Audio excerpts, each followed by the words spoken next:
Hello and welcome. In this week's episode,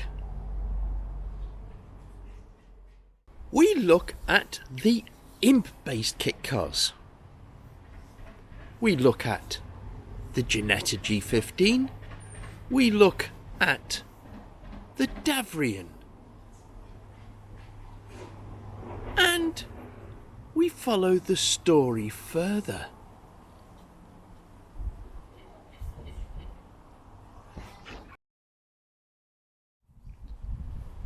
Now, the Mini was an icon of the 1960s, and it still is. But there was another car, a rival. The Roots group had the Imp, and it too was an astonishing car for its time. And it went on to become the donor for some of the most spectacular kit cars. I remember back in the late 1990s going to Stoneleigh and regularly seeing a Probe 16, one of Dennis Adams' exotic 1960s sci-fi type cars. Unfortunately, that was not a commercial success, although it was majorly a design exercise that went into production.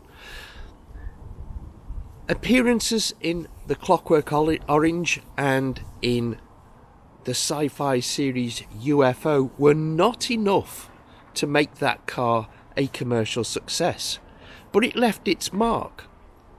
Another car that made its mark for a very different reason. It was a more contemporary design.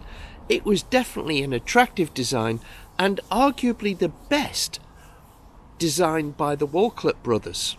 Ivor Walcott really hit the note with this one. It was, of course, the G15. Hello, my name's Steve Hull, editor of TKC Mag and TotalKitcar.com. This time, make no excuse or no apology indeed for featuring the Ginetta marque again. Massive fan, and who isn't really? I mean, the Walcott brothers were responsible for some of the greatest kit cars the industry's ever seen. And hopefully, as you listen to this, there'll be an image of a very young and handsome looking Ivor Walcott, the company's designer, flash up on your screen. Ivor, one of the nicest men I've ever met in my life, one of the most talented specialist car designers to ever grace our industry, and also one of the nicest gentlemen I've ever met, a real gentleman. G15 must surely be one of his greatest hits. It has to be. 800 of those were made, he told me once, over 5 series, launched in 1967 with a complete kit, and kits were complete in those days, £845. Not the cheapest kit around or car around, but a very comprehensive one. Went out of production in 1973.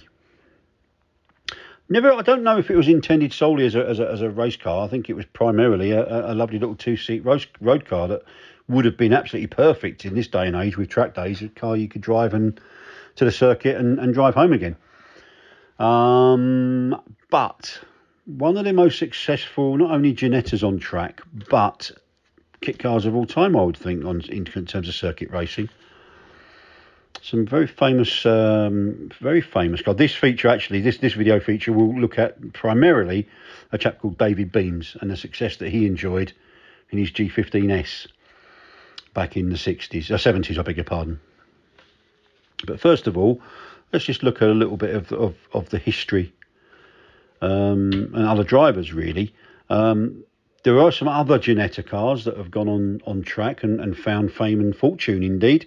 And some great works drivers. G4 in various guises, G10, short-lived but very, very important in Ginetta's history. And of course, the lovely G12. An image you'll see here will be Maggie Blankstone, who was pretty successful back in the day. She latterly had some success in hill climbing, and she held the Derby on the Isle of Man course record for some time from 1993 in a Pilbeam single-seater. But she had a very potent little 1.6 litre Ford engine, cross-flow engined G12 that she used to race, I believe, in the NSCC Championship, sport racing and GT, around about 1969. And then, of course, we come to a favourite of mine, a lady called Alison Davis, who was the first UK lady national champion, and she deserves credit for that. She actually started racing back in 1970, and she won the Goodwin Trophy in a Diva GT. She then won the Embassy Trophy the following year. That was 1971, which was her first year in her G15, which was always supported and run by her husband, Chris, and her brother-in-law, Roger. She won the Goodwin Trophy and the Castro Award for Britain's leading lady driver in 1972, by which time she'd attracted a lot of interest, and Femfresh became a major sponsor, and indeed Castro were sufficiently impressed that they also sponsored her for a good number of years. Never really gets the credit she deserves, I don't think, Alison Davis. Very skillful driver. I mean, she used to mix it in Motorsports, which is a real headbangers ball of a series. You know, they talk about British touring cars being door banging. I mean, Motorsports was the precursor of that. Some hairy cars and some hairy driving, but very, very good. 1976, 1977, both those seasons, she was runner-up in the Shell Sport Ladies Championship. And she also, then in 1979, she won the Lord Wakefield Challenge Trophy when she became, as I mentioned a little while ago, Britain's first lady national champion, when she won the BRDC Production Sports Car Championship. Excellent driver. But that ties in nicely with the G15. Ginetta had a particularly good period, 1977, 78 and 79, as well as having a little miniature squadron of works drivers, and some good drivers amongst them. Chris Meek, Barry Wood, and of course the brilliant Willie Green was a Ginetta driver as well at that time. But 1977, David Beams, who we're coming to in a minute, he won the Prod Sports Championship, 77. Steve Cole was actually runner-up, actually, in 1978. And then Alison won it in 1979. So it was a very productive series for Ginetta. Always went well in that, and Motorsports. But David Beams, a very interesting chap. Very, very interesting chap. Very talented driver. He... as I say, he used to mix it. If you look at one of the photos we've put up here, he's on the start line on the front row, far right. Look at some of the competitors or the other racers he's up against. There's some really much more powerful machines there. And in fact, towards the back, you can see future Lola Cars owner, the late Martin Bahrain, who's a very talented peddler. And I think you can just see the roof of his E-Type there. He and I'm not sure why he was starting at the back in that race, but him and Dave Beams were notoriously mixing it in that year, 1977, considerably. But that car had been built in 1971 originally, and Dave had done some hill climbs and sprints in it. And in fact, he won a good number of those. I think he won at least a dozen sprints and hill climbs. He put himself on the map, considerably so. He also got some good sponsorship from a famous specialist car sales outlet, car dealer, a company called Wheels of Acton. And they got behind him and pumped some money into his campaign. It was 1976 he first really went on into circuit racing in the BRSCC's Production Sports Car Championship, and he took 2 wins in that. But as I said earlier, it was 77 where he really came into his own, and he won 17 out of 19 races outright that season, which is going some compared when you think what he was up against and cars he was up against, and drivers indeed. And to give it its proper title, it was the Certina Swiss Watches Production Sports Car Championship. He later sold the car to a chap called Steve Cole, who was runner-up. He was runner-up in the championship in the same car in '78, and then it went to a chap called Lionel Shakespeare. And I'm not sure if he kept it until 2022 or it changed hands again. But that car caught my attention last autumn when I noticed a Silverstone Auctions catalogue landed on my desk. They're now called Iconic Auctioneers, by the way, but they were called Silverstone Auctions back then. And it was for an auction in September 2022. I think 2022. And the car was up for auction, and it fetched the princely sum of £13,225, which isn't bad when you consider how much it cost when it was new, and the car's history and its provenance. And it looked in pretty good condition. You never know with these things, but it did look in good condition. But it's just caught my attention, that as being a very sort of typical of the G15, really, an underrated underdog, and a fantastic car. Talking about Roger Davis, I spent a nice time with him a couple of years back at Castle Combe. He and his son John, they've restored a picture will come up here, a very, very nice, very fetching yellow G15 that they spent a lot of time on restoring and bringing back to top notch, and probably in better condition than it was when it was originally built. And I believe they're up to their tricks again, and currently restoring a second one, so I should be looking out for that sometime soon. But nice to pay a little tribute to not only Ginetta, not only the Walklets, not only Ivor, but to Alison Davis, and of course Dave Beams, the greatest G15 driver of all, probably. Anyway, hope you've enjoyed this little episode. Don't forget, if you haven't already subscribed, if you'd be so kind as to click on the subscribe button. It won't cost you a single penny.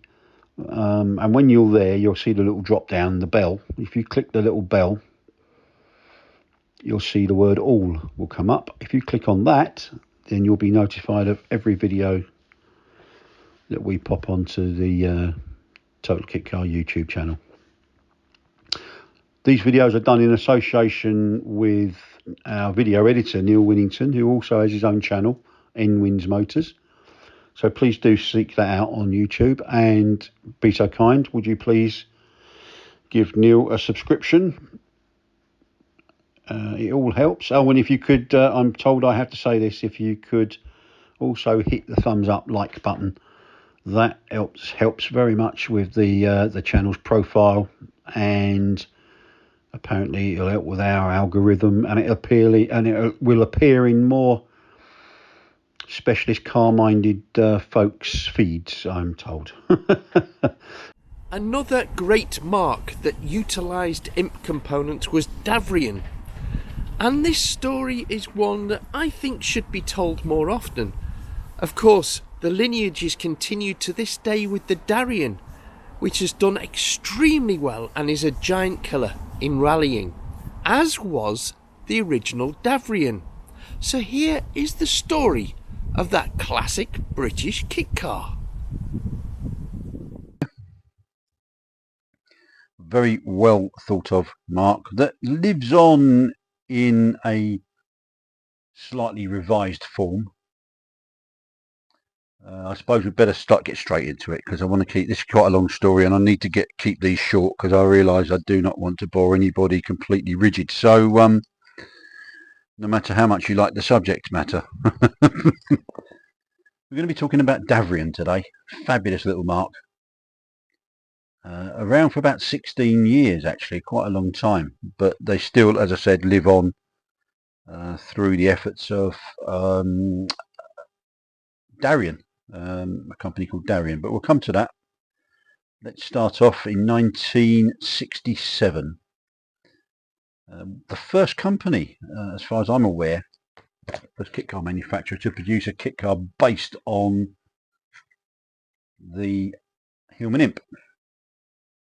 I'm pretty certain that they have the accolade for that. There was always there's always been an aura around the manufacturer. But I still think, even though they are incredibly well regarded and the cars were brilliant, I still think it could have been even better. I feel there's been a load of nonsense I've written. I've written a lot of nonsense over the years. A load of tosh written about the origins of the Davrian name. Forgive me, but most TKC listeners and readers will probably know it's a kind of a hybrid between of the Christian names of its co-founders. The Dav bit from a chap called David Clark, DAV, and the Rian from that of Adrian Evans. Simple as that, really. First, a bit of background. Adrian's family hailed from Wales, although by the early 60s he was living with his mum and a couple of lodgers, I believe, in a semi-detached house in Grove Park, South London. Tough part of South London, not far from Catford.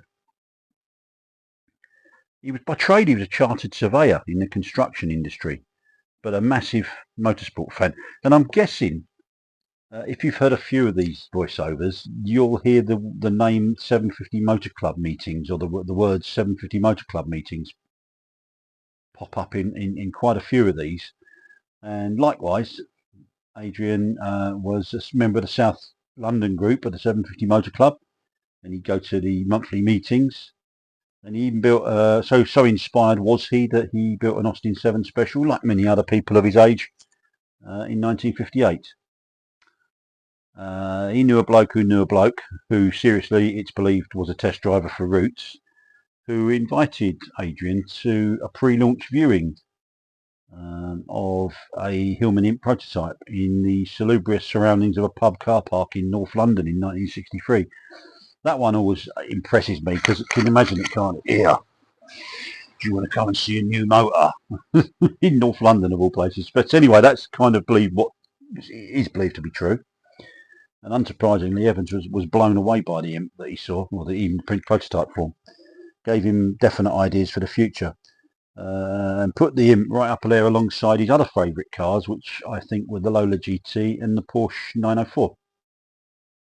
He built a couple of imp powdered, goodness me, I've not even had a beer yet.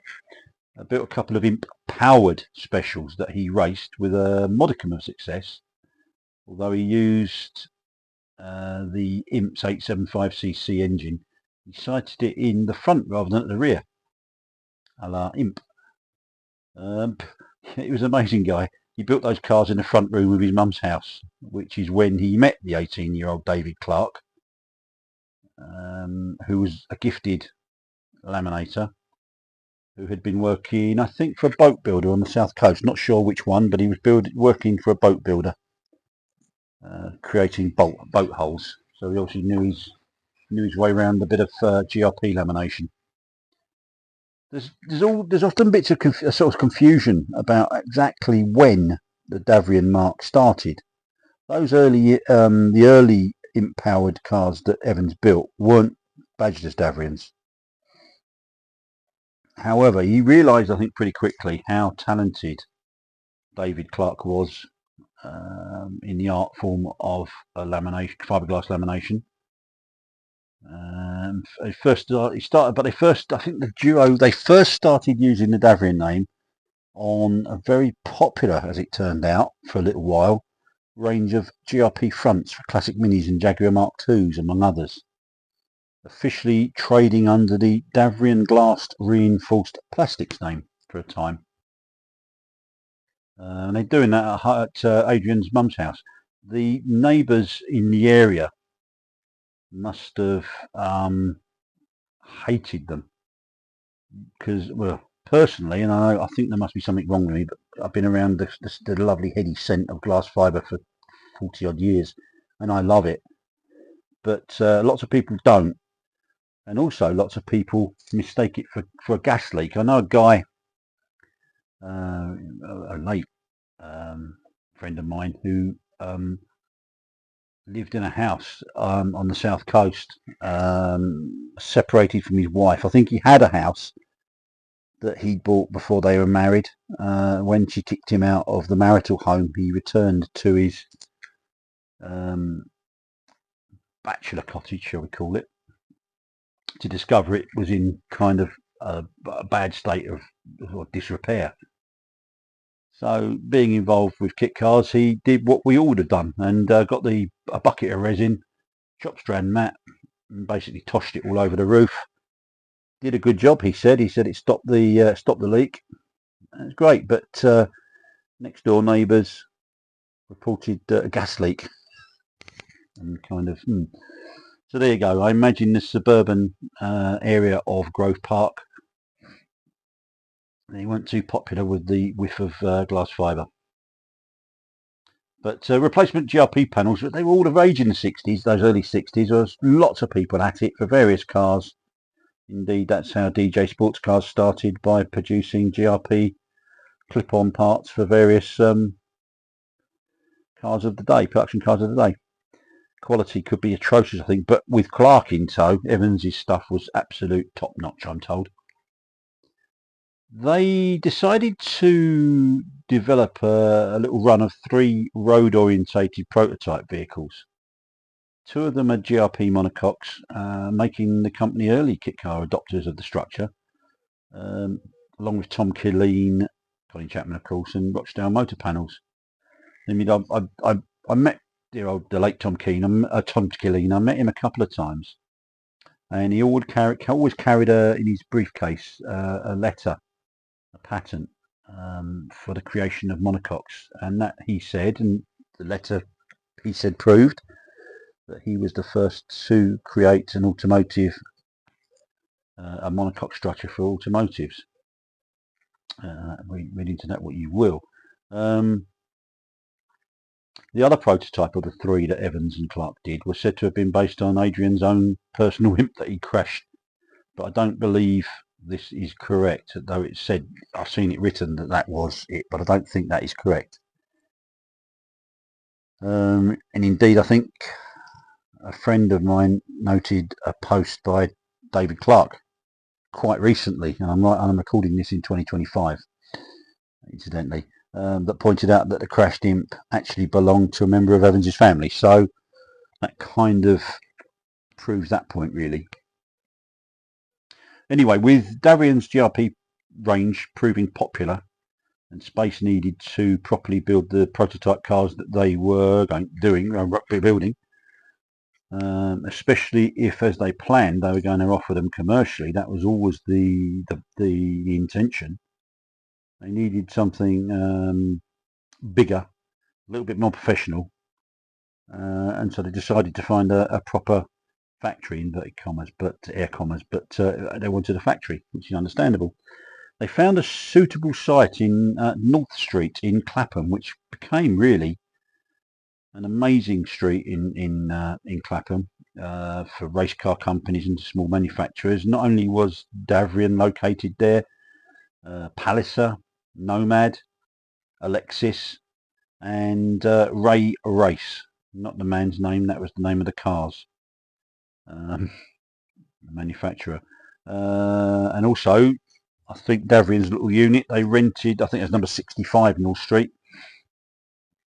They rented a corner of it to a chap called Albert Bett, who at the time was a well-known Jaguar Mark II tuner, specialist, repairer, restorer.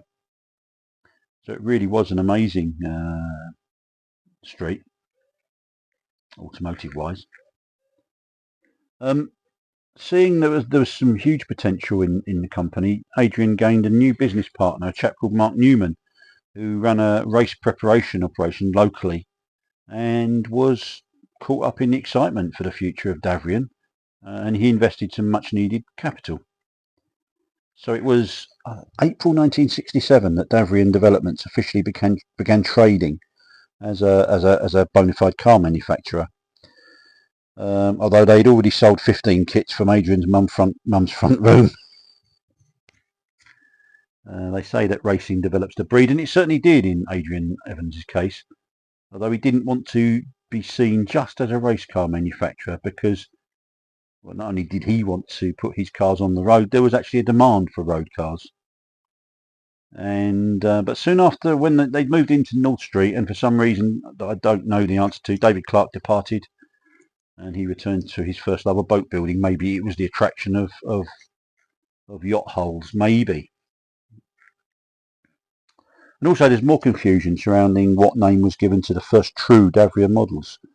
Plenty described them as Mark 1, when in fact they weren't Mark 1s. That was a retrospective, albeit mistaken, sort of attributing that name to them. They were in fact known as Davrian Imps, or also aka Davrian Demons. The Imp-based kit cost £275 at the time, which is £3,500, I think, approximately in today's money, according to the jolly old Bank of England index tracker, inflation tracker. And it featured the Imp engine mounted in the rear, as you'd expect. The Demon package was a sort of that had a mini engine, that one, classic mini engine, and that was available at £350, about 4,442, what I can tell. And I said that had a rear-mounted mini engine mounted transversely. However, there was always the main primary interest with Davrian stuff was in the Hillman Imp engines. But because Evans believed, he was a firm believer in giving customers the choice and options, so he also offered, and I don't know why, but he offered the Renault Dauphine unit, or I should say the engine from the Renault Dauphine. I think a Beetle engine, VW Beetle engine, was also on the price list, but I'm told by a man who's given me great help with the Davrian history. I'm not talking of gifted laminators, he's one. The man that runs Davrian cars, Tim Duffy, and he reckons that one was never actually ordered with a Beetle engine, and that's of course different. Although they could never be described as sophisticated, Davrians were, I could use a gentle swear word, effective, highly effective. What they lacked maybe in refinement, they made up for with innovation. For example, Adrian filled the sills of his cars and bulkheads with polyurethane foam, which he said gave rigidity. Plus, of course, the quality of their GRP was always regarded as first class. And talking to Tim Duffy, he actually worked for Davrian back then for a time, and he was engaged in bonding the bodies together, completing customer builds and painting the body shells. We'll come to him again shortly. I've seen plenty of restored Davrians over the years, and although the cars have required lots of under the skin TLC, understandably given the mechanicals and the age of them, cosmetically wise, they've stood the test of time, and they've stood out for the remarkable condition of the GRP body. So they certainly did play a massive, or give massive consideration to the quality of their bodies. Adrian, I think, was a straight down the line guy. Didn't enjoy fripperies or any nonsense, but he always justified the lack of sort of perceived luxury in his cars by pushing if you looked at his adverts, a lot of them said the cheap Davrian cars, the cheap way into rallying or circuit racing aspect. So with that in mind, he didn't really feel the need for luxury items in his cars, although he never neglected the importance of road car size. As I said, he really pushed those. They offered kit packages or rolling chassis, or more technically correct in their case, rolling monocoques. And they would go to the trouble of tailoring each kit to suit the customer's need. There was never one size fits all sort of thinking there. They would always find out what each customer wanted to use the cars for, and would tailor the packages appropriately. Pretty bespoke service for the day, if you think about it. And that's probably why, definitely why, no two Davrians were ever really the same. I think they even went to the trouble of offering 3 thicknesses of body shells. Can you imagine that? Can you even believe that these days? There was the ultralight, intended for circuit racing, heavy weight for rallying, and road car, which was a hybrid of the two for road use. They certainly began in the sort of late 60s, attracting attention. Singer Cliff Richard featured a Davrian Imp on his popular BBC TV show in 1967, the year they arrived, they debuted. Hot Car magazine editor Tony Bostock, he's one of my heroes. He did a feature on Davrian in his August 1967 issue. He raved about it. I think that guy, he loved it. And I think he always put a mention for Davrian in Hot Car while he was editor, regularly. But Evans was very much, as you can probably gather, a champion of the Hillman Imp, and the enthusiastic way he supplied his kits and the trouble he went to kind of emphasises that. In effect, in theory, if you had a garage big enough, you could park your Hillman Imp donor. I've seen Tim told me this, next to your new Davrian monocoque, and bolt bits from the Imp and bolt them straight onto the Davrian kit, which is kind of not always the case, but in Davrian's case it certainly was. And while all this was going on, Davrian still offered their GRP race parts and did commercial fiberglass work, which I think included stuff like shower cubicles. And let's not forget they also built a silhouette Hillman Imp, popular in racing obviously back in the day. Adrian also offered a Davrian space frame chassis with a Davrian with a Hillman Imp body. Motorsport, I'm guessing, was the intention for that. They did race prep as well and general repair work too, to keep sort of bread on the butter. A lot of bread on the butter on the bread, so to speak. God, it's been a long day today. And talking to Motorsports, a lot of the cars that they did sort of preparation and repair work on were Motorsport cars. There was quite a list of Davrian models. We'll probably give a little rundown on that, or maybe we won't. I'm not sure about that, because there's a lot of them, and it's probably easier to look at websites like Tim Duffy's, because he gives the full information on that, really. They gave their customers as well, talking of innovation, there were regular sort of appearances on their adverts. There was things like dual circuit disc brake conversions, which were very popular, very advanced for their day.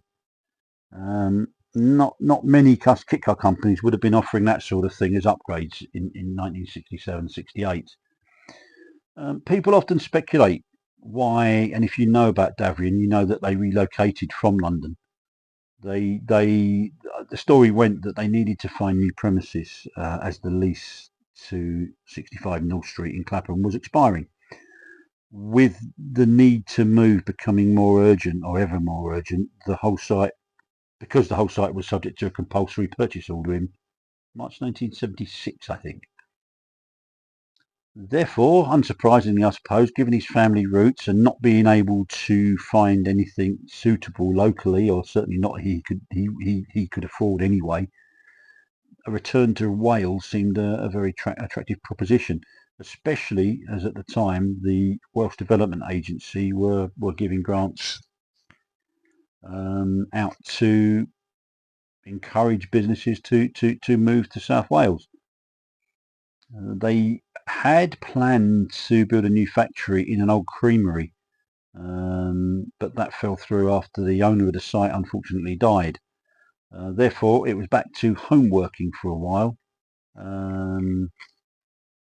Evans had bought a house, or was living in a house in a nice rural spot. Oh my God, here comes a Steve Hole butchering a name attempt. I think it's called Lampeter, Lampeter. If I've murdered that, then again, as I always say, forgive me. Before long, Adrian came across some local enthusiasts in the area who were eager to get involved.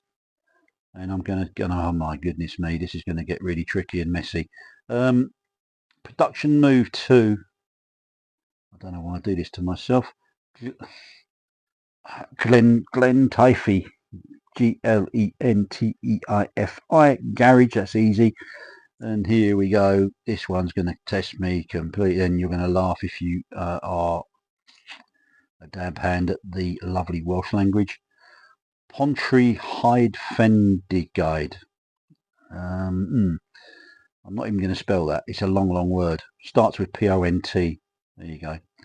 Where he teamed up, and this is easy, with the brothers who were called John and Peter Dark. It was this association that really got Adrian into rallying, where John Dark and another guy called John Bray really did a lot to establish Davrian as a force to be reckoned with on the stages. The company were up to, but they were making Mark 6s by the time they moved to Wales. But when they got to Wales, the Mark 7 was coming along. But I guess it's been described as an inspired moment of genius. Evans chopped 4 inches out of a Mark 7 chassis monocoque and stuck a silhouette. In fact, this is where the silhouette Imp came from. It was mid 70s. That's what the Imp body was. There we go. I got a bit ahead of myself there, so forgive me. And it was used in the modified saloon silhouette class in the production sports. That's Mod Sports' equally bonkers brother, Prod Sports. At this stage, Evans' sister Vicky, she joined as PR manager, and by all accounts, she did a really great job. Came up with some fantastic. I've seen some of the adverts that she, obviously I didn't know at the time she was responsible for, but turns out that she was. Although I'm not sure if the iffy Davrian motto of Davrian, keep it stiff, was coined by Adrian when he was responsible, or possibly Philby, because Peter Philby worked for Davrian in North Street for a time. I think he did a bit of marketing as well. So there you go. Vicky incidentally had previously worked for Hot Car and Motoring News magazine, so she was a dab hand at understanding the market and marketing the stuff. All was going well when their purpose-built factory set up by their Welsh Development Agency opened in 1979, and also joining the company again, but full-time at this stage, was that man Tim Duffy again. He moved down to Wales as factory manager for Davrian. While another chap, if you've been around the Kitcar industry for quite a while, you'll be aware of a company of a car called the Reflex, by a very talented designer called Gareth Atkinson, and he later produced the Reflex, and he came on board as development engineer. I think at that time Gareth was very much into vintage motorcycles, but fancied turning to 4 wheels, and he had his pencil set out in the design of the Mark 8, aka Dragon. Business was definitely buoyant. It was doing really well, although as ever cash flow was often a problem. But the Mark 8 was intended as a full-on production car, and it had massive potential. I guess it could be said that in hindsight it may have been a little bit overambitious. And they went back to the Welsh Development Agency again, who came up with a larger 7,500 square foot unit in 1982. Again, I think that was in Lampeter, and gave them a nice grant to help develop the Mark 8. Sadly though, the bubble totally burst in February 1983 when Davrian Developments went into liquidation, which is a great shame, because Adrian sounded like a great guy and a talented man and a driven man who believed so firmly in the products that he was producing, and quite rightly so, it seems. Rights to the models then were picked up by a guy from Northern Ireland, Will Corrie, a keen and very skilled rally crosser, who got Professor Tony Stevens, no less, to design what became the Corrie Cultra, which was a development of a Davrian Mark 8 maybe. Unfortunately, Corrie too went bust.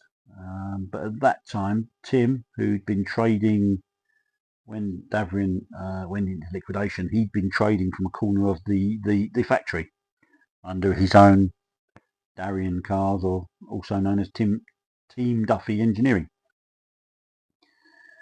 But he serviced customers' requests for parts and GRP panels, remembering that he's a fantastic laminator. And he bought the rights, and he still trades to this day as Davrian Cars, which is fantastic. Tim and his son Rodri have produced various models under the Davrian name for, crikey, 40 odd years now. initially with the T9, then the T90. I think Tim was one of the first to use the Millington 2.5 litre diamond engine, is it? And that T90 has evolved over the years into, I think, what is his current model, the T90 GTR Plus.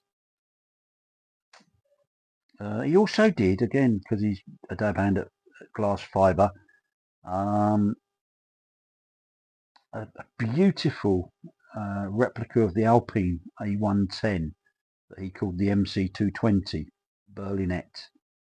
It was originally a special commission for a customer. That's another service they offer, by the way, that Tim is happy to take on commercial specials for customers, I believe. But they offered it commercially, and they sold a few of those Alpines along the way, or the Alpine replicas.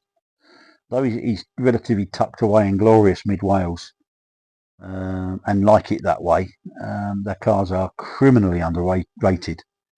But if you go to a Clubman's Rally or whatever, and you see a Davrian, you might even see a few Davrians on historic stages, by the way.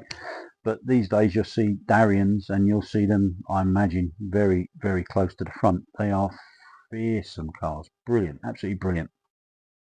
And I think they are feared in rallying circles, to be honest with you, for the quality of, they've got a good driver in a Davrian. He's going to be somewhere or thereabouts, really. They produce various GRP panels for a couple of other kit car manufacturers as well, I believe. And even to this day, I'm still trying to persuade Tim to let me go and see him and do a feature, but he prefers to be tucked away in Wales doing what he does, which is what he does best, really. Anyway, meanwhile, we got a sad end to this story. Post-Davrian, a very disheartened Adrian Evans, who could be excused, I think, for feeling downhearted after putting his life and soul into his company for, 16 years. And if the Mark 8 and the fully built Dragon had even reached half of their potential, he would have really hit it big. And he deserved to. He really deserved to. If ever a guy really put everything he had into his little company, then he really is a deserving case.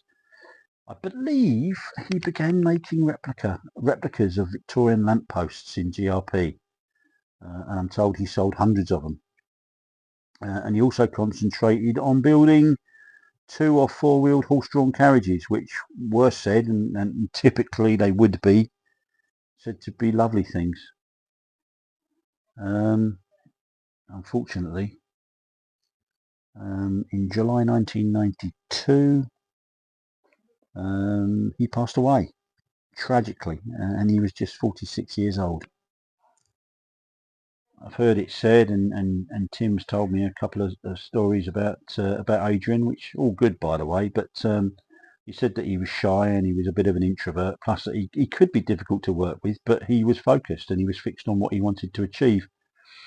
And no one can take away the fact that his legacy remains the Little Davrian Developments Company, which, as I said when I came in, there's a reason why that there's a very, very enthusiastic new Davrian register run by a guy called John Rawlins, who knows everything there is to know about the mark, and passionately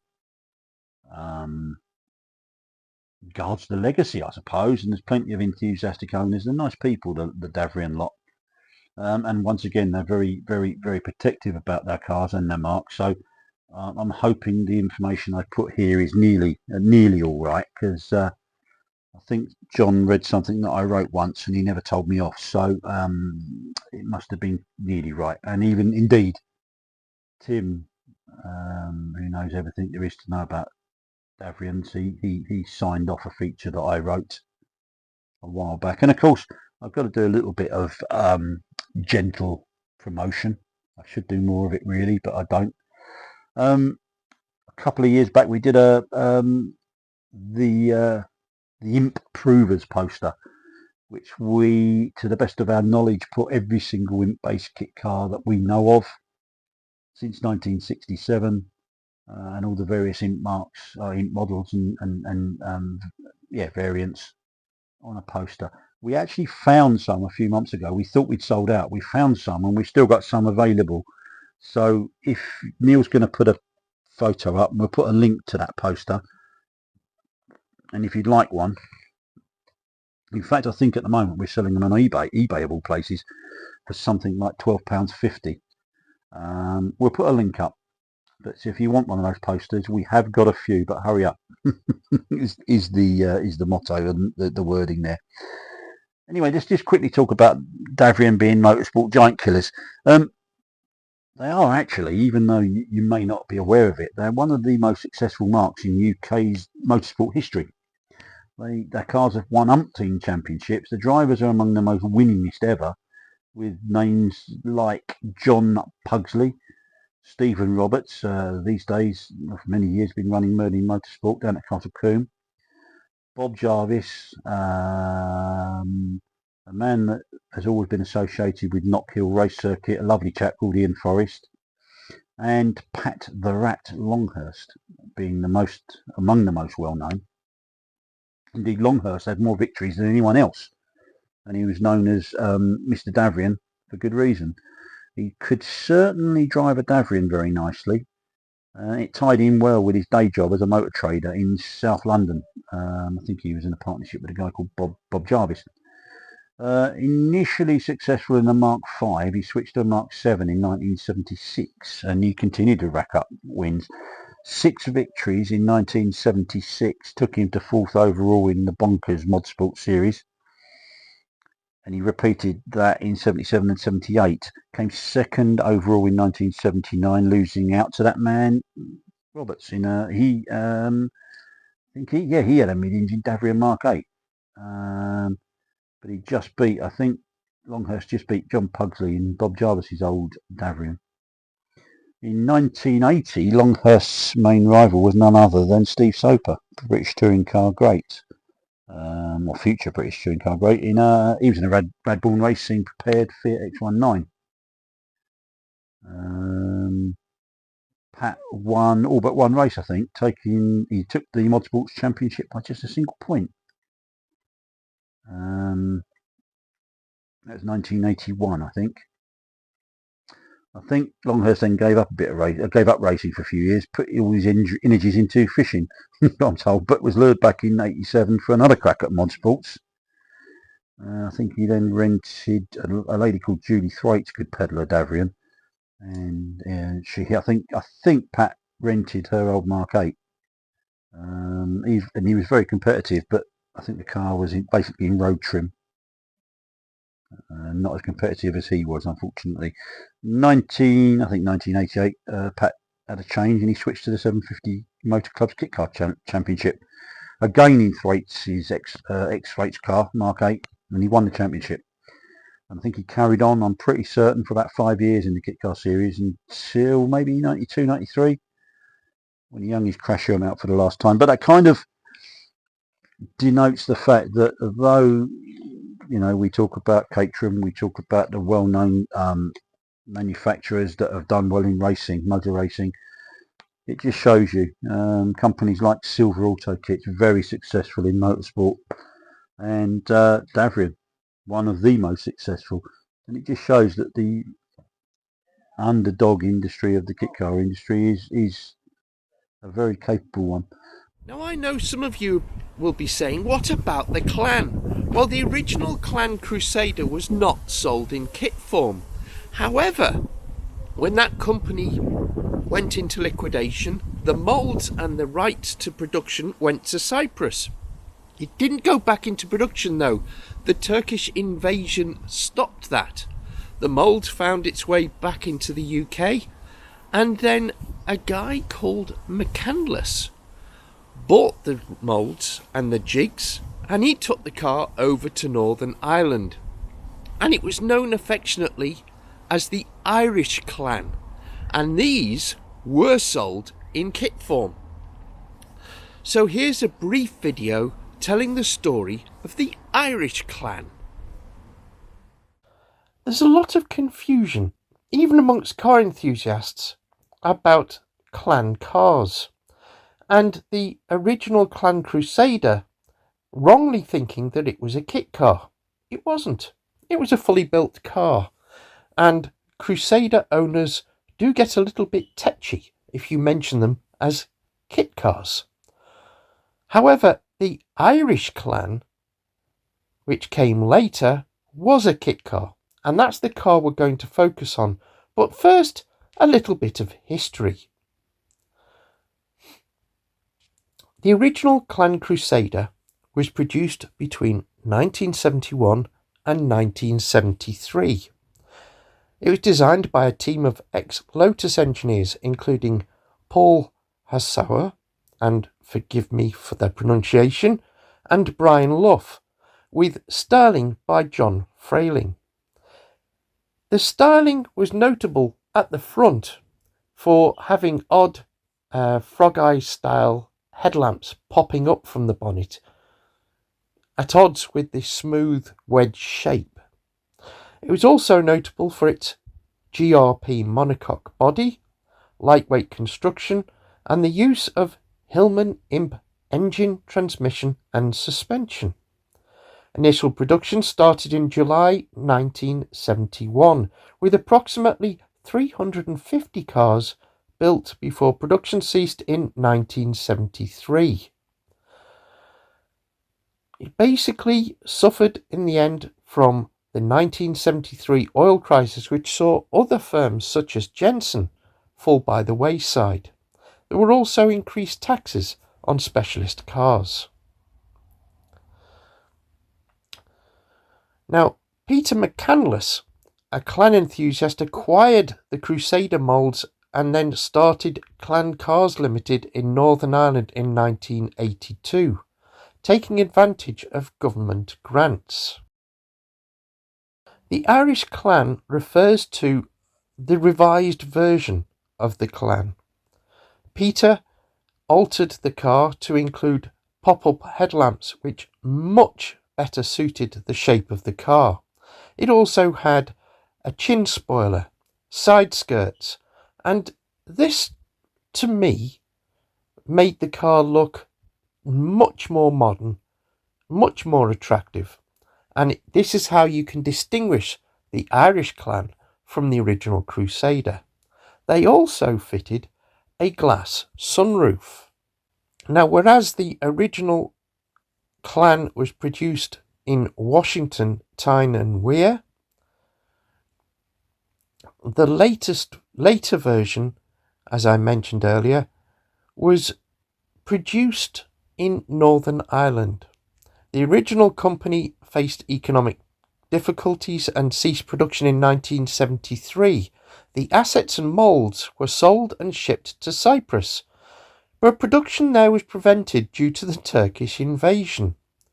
In the early 1980s, the moulds had managed to find their way back to the UK, and this is when Clan enthusiast Peter McCandless acquired them and brought them back to Northern Ireland. He took them to Newtownards, Northern Ireland, and the Irish Clan was then formed and sold through the Clan Cars Limited company. They simply called the car the Clan, but it was known by enthusiasts and within the company as the Irish Clan rather than the Crusader. And as I mentioned, it was notable for having the retractable headlamps, moulded on bumpers and a glass sunroof. It also had side skirts and basically came in kit form. There were basic, deluxe and complete, and were powered by 998cc Imp Coventry Climax engines with 65 or 78 brake horsepower options. Later on, Clan Cars Limited also developed a mid-engine version called the Clan Clover using the Alfa Romeo engine. We'll come back to that. But the Irish Clan picked up where the Clan Car Company left off. They were particularly handy and sold well amongst rally enthusiasts who found that the Clan had lost none of its ability to take on and compete with much bigger cars in road rallies. It also found a steady following amongst Kitcar enthusiasts and was priced towards the premium end of the Kitcar market. The quality was well regarded, but the problem that the company had was the supply of Imp parts, with the car having been out of production for quite a while.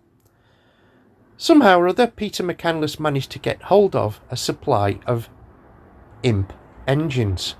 He also managed to get running gear, so he was able to offer, with the deluxe kits or the complete kits, the option of having all the running gear available with the kit, so that the customer or the builder just had to assemble from all the parts that were supplied. As I mentioned, this put the car right at the premium end of the Kitcar spectrum. However, these parts were never going to last forever, and towards the mid-80s, Peter realised that there was a need to develop a more modern version using more available running gear. To this end, the Alpha Sud 1500cc engine with its north-south gearbox made an ideal basis to turn the Clan into a mid-engined car. The wings were flared and the rear end styling was modified to suit this new layout. Development took a long time. Further grants were required from the British government, but after DeLorean, further investment was harder to find, the government having been stung quite badly with that debacle. Towards the end of development, the company was getting into financial difficulty. Clan sales for the basic Imp-based Irish Clan were starting to slow down, and at the same time, development of the Clover was eating massively into company finances. Something had to give, so the Clover was rushed into production, probably a little bit too soon. It was a little bit too little, a little bit too late, because the company went into liquidation with only 7 Clovers having been built. Figures for the Clan itself, the Irish Imp-based Clan, are a little harder to come by. The end of the line for Clan Cars Limited came ultimately with the financial difficulties caused by the cost of developing the Clover. They finally ceased trading in 1987, and that is the final chapter in the Clan story. Well, thank you for watching. If you've made it this far, I hope you've enjoyed the video. Give us a thumbs up. That tells people like us that there's something here that they'll enjoy. Also, if you want to be really fantastic, click on the bell. Click on all, and then you'll be told when another video is produced and goes live. But tune in every Friday at 6:30, and we'll always try to have a video here waiting for you. And don't forget, share this video with your friends and leave a comment below which was your favourite of the Imp-based kit cars. We'll see you next time. Take care.